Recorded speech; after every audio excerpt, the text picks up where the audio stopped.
No capítulo 10 de Isaías, é uma profecia poderosa de juízo que se desdobra em duas partes principais. A primeira parte é uma denúncia feroz contra os líderes injustos de Judá. A segunda e maior parte é uma revelação do plano de Deus de usar a Assíria como instrumento de castigo, mas também de punir a própria Síria por sua arrogância. O tema central é a soberania de Deus sobre as nações e o destino de justiça que aguarda tanto os injustos quanto os arrogantes. Vamos à leitura. Isaías capítulo 10. Ai daqueles que fazem leis injustas e dos escribas que redigem sentenças opressivas, para afastar os pobres dos tribunais e negar direitos aos fracos de meu povo, para fazer das viúvas sua presa e despojar os órfãos. Que fareis vós no dia do ajuste de contas e da tempestade que virá de longe? Junto de quem procurareis auxílio, e onde deixareis vossas riquezas? A menos que vos curveis entre os cativos, tombareis entre os mortos. Apesar de tudo, sua cólera não se aplacou, e sua mão está prestes a precipitar-se. Ai da Assíria, vara de minha cólera, e bastão que maneja o meu furor. Eu o enviei contra uma nação ímpia, e o lancei contra o povo, o objeto de minha cólera, para que o entregasse à pilhagem e lhe levasse os despojos, e o calcasse aos pés como a lama das ruas. Mas ele não entendeu dessa maneira, e este não foi o seu pensamento. Ele só pensa em destruir, em exterminar nações em massa. Porque disse, porventura meus chefes não são todos eles reis? Não teve Calane o destino de Carquemes, Emate, o de Arfade e Samaria, o de Damasco? Assim como minha mão se apoderou dos reinos de falsos deuses, cujos ídolos eram mais numerosos que os de Jerusalém e de Samaria.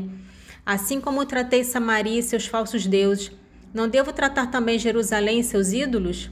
Quando o Senhor tiver terminado a sua obra no Monte Sião e em Jerusalém, ele punirá a linguagem orgulhosa do rei da Síria e seus olhares insolentes, porque ele disse, foi pela força de minha mão que eu agi, e pela minha destreza, porque sou hábil.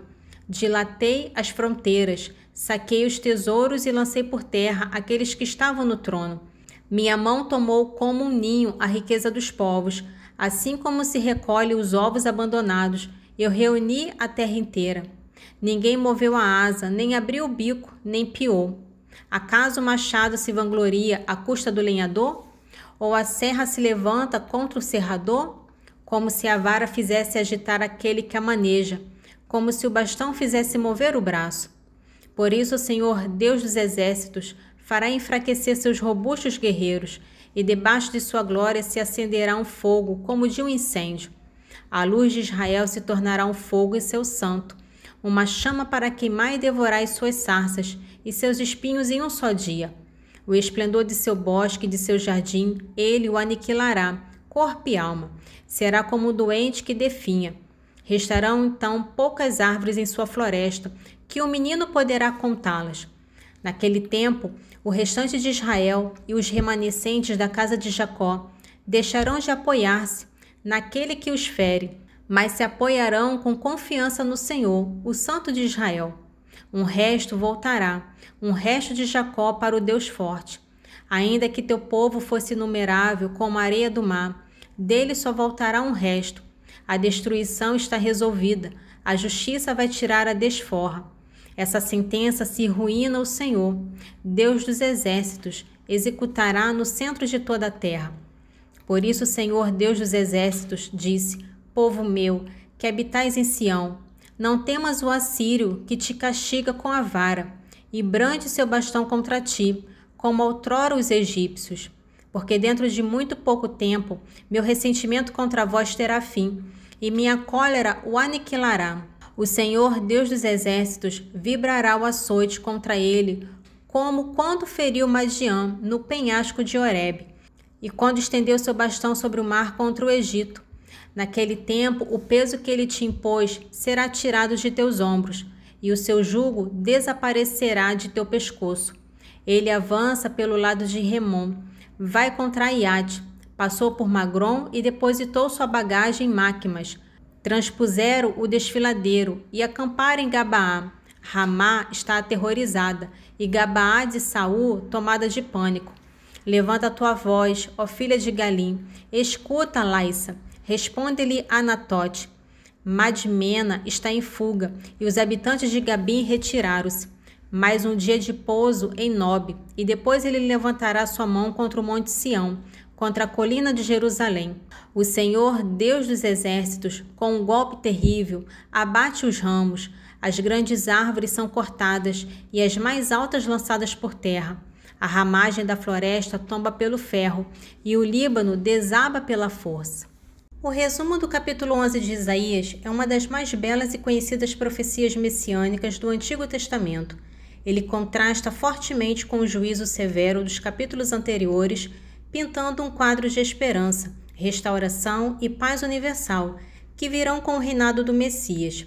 O tema central é o caráter e o governo perfeito do futuro rei de Israel e de todas as nações. Isaías capítulo 11. Um renovo sairá do trono de Jessé, e um rebento brotará de suas raízes.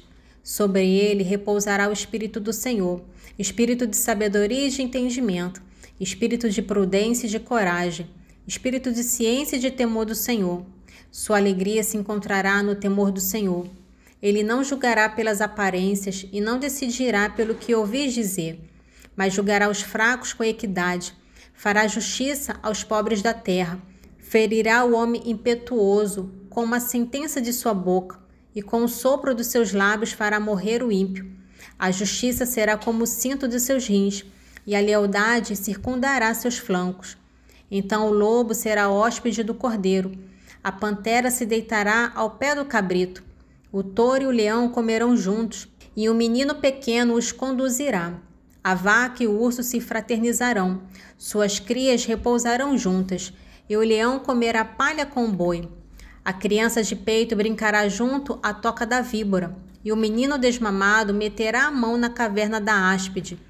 Não se fará mal nem dano em todo o meu santo monte, porque a terra estará cheia de ciência do Senhor, assim como as águas recobrem o fundo do mar. Naquele tempo, o rebento de Jessé, posto como estandarte para os povos, será procurado pelas nações, e gloriosa será sua morada. Naquele tempo, o Senhor levantará de novo a mão para resgatar o resto de seu povo, os sobreviventes da Assíria e do Egito, de Patros, da Etiópia, de Elam, de Senaá, de Emate e das ilhas do mar. Levantará o seu estandarte entre as nações, reunirá os exilados de Israel e recolherá os dispersos de Judá dos 4 cantos da terra. A inveja de Efraim se abrandará, e os inimigos de Judá se desvanecerão. Efraim não mais invejará Judá, e Judá não será mais inimigo de Efraim. Eles voarão para o lado dos filisteus, ao ocidente, e juntos saquearão os filhos do oriente. Estenderão a mão sobre Edom e Moabe, e os amonitas lhes serão submissos. Assim como o Senhor pôs a seco o braço de mar do Egito, com seu sopro ardente, ele estenderá a mão sobre o rio e o dividirá em 7 braços, de sorte que se poderá atravessar a val. O caminho se abrirá para o resto de seu povo, que escapar da Assíria, como se abriu para Israel no tempo em que ele saiu da terra do Egito. Nesse trecho do capítulo 8 de Coríntios, marca uma transição na carta de Paulo, que passa da sua defesa pessoal para um assunto prático e teológico, a coleta para os cristãos pobres em Jerusalém. Neste trecho, Paulo não os compele a dar, mas apela à sua generosidade, usando como motivação o exemplo de outras igrejas e a graça de Cristo. O tema central é o espírito do verdadeiro dar. 2 Coríntios capítulo 8, dos versículos 1 ao 15. Desejamos dar-vos a conhecer, irmãos, a graça que Deus concedeu às igrejas da Macedônia. Em meio a tantas tribulações com que foram provadas, espalharam generosamente e com transbordante alegria, apesar de sua extrema pobreza, os tesouros de sua liberalidade. Sou testemunha de que, segundo as suas forças, e até além dessas forças, contribuíram espontaneamente, e nos pediam com muita insistência o favor de poderem se associar neste socorro destinado aos irmãos, e ultrapassaram nossas expectativas. Primeiro deram-se a si mesmo ao Senhor, e depois a nós pela vontade de Deus. De maneira que recomendamos a Tito que leve a termo entre vós essa obra de caridade, como havia começado. Vós vos distinguis em tudo, na fé, na eloquência, no conhecimento, no zelo de todo gênero e no afeto para conosco. Cuidar de ser notáveis também nessa obra de caridade. Não o digo como quem manda, mas para exemplo do zelo dos outros. Quisera pôr em prova a sinceridade de vossa caridade. Vós conheceis a bondade de nosso Senhor Jesus Cristo. Sendo rico, se fez pobre por vós, a fim de vos enriquecer por sua pobreza. Aqui vos dou apenas um conselho. Isso vos convém.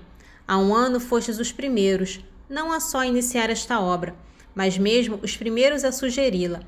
Agora, pois, levai a termo a obra, para que, como houve prontidão em querer, assim também haja para concluir, segundo as vossas posses. Quando se dá de bom coração, segundo as posses, evidentemente, não do que não se tem, sempre se é bem recebido. Não se trata de aliviar os outros, fazendo-vos sofrer penúria, mas sim que haja igualdade entre vós.